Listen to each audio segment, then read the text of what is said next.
Hey guys, Metal Viking 82 here, back with a new Viking Orations. Got another review for you today, and this time I'm going to be talking to you about the forthcoming fourth full-length album from the band Faith Extractor, entitled Contempt for a Failed Dimension, coming out this coming Friday, January the 20th on Redefining Darkness Records.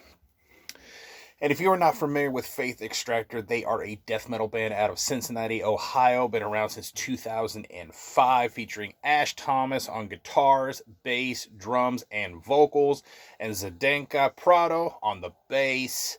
As I said, this is the band's fourth full-length album. It is 7 tracks, just a little over 28 minutes in length.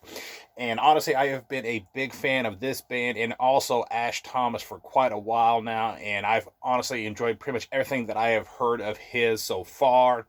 So when I got this promo, I was very excited to check it out. And once again, Ash does not disappoint. The guitars on here have that dirty, old school death metal tone to them, heavy and crunchy. Hitting you with these mid to fast paced riffs, as well as some heavy chugs with these, kind of dark, evil vibe to them. And I like how they settle into a nice, heavy groove at times as well. And honestly, there's just killer solos all over this album with some nice whammy bar use here and there. The bass is thick and heavy. It's not too high up in the mix, but it really works with the guitars to build that wall of heaviness.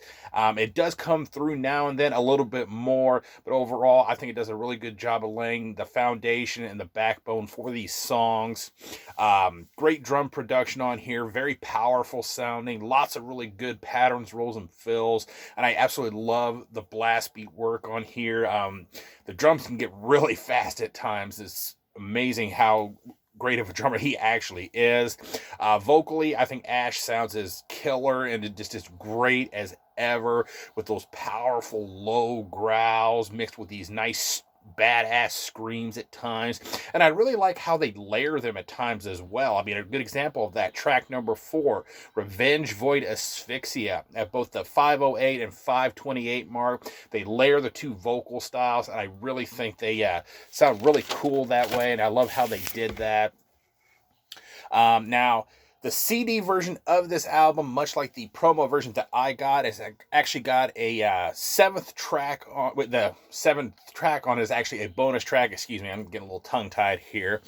Like I said, my promo had the seventh track, and the CD version is supposed to have it, but as far as I know, the digital version is only going to have 6 on it, and that is a really killer version of the song Empire of the Damned by Sepultura from their Morbid Visions release. I think these guys did, well, Ash and Zdenka, I can't really say these guys, but you get my point. Did a really killer job doing a cover of this song, and just, overall, I think this is just an absolute banger of an album. Honestly, once you start this thing, there's really no real let up to this album. It just hits you bam, bam, bam, one killer song after the other. It's heavy, it's aggressive, it's pissed off sounding, and yet I think it's just another entry into this band's already killer catalog. So I will be leaving a link down below so you can check out the singles on that for yourself and order yourself a copy. I give this a solid 9.5 out of 10. Go check out Faith Extractor. And that is going to do it. Thank you guys so much for watching and subscribing. And until next time, stay brutal.